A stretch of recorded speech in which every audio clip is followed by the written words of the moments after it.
Тағы бір мәселе, 5 сәуірден бастап мынау мопед дейміз ғой біз.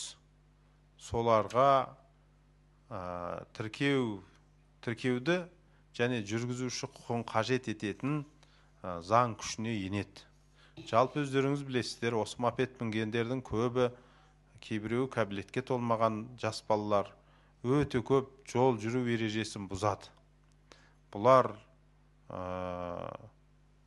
2025 жылдың 2 айында ғана, мәселен, осы күнге дейін, міне жылдың басынан 2 айдың өзінде ғана осы күнге дейін 3 айға жуықтап қалды ғой енді.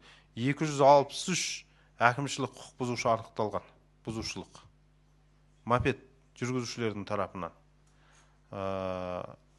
Енді осы мынау мопедтердің, электр самокаттардың, шағын электр көлік құралдары механикалық көлік құралында теңестірілуіне қатысты бұл талап күшейеді.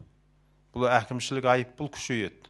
Бұл дейтін шындап келгенде жол жүру қауіпсіздігін қамтамасыз ету үшін қажетті дүние.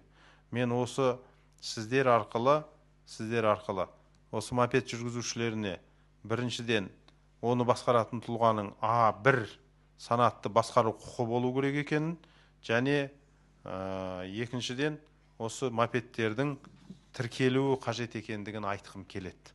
Осыны көпшілікке, халыққа жеткізсеңіздер екен.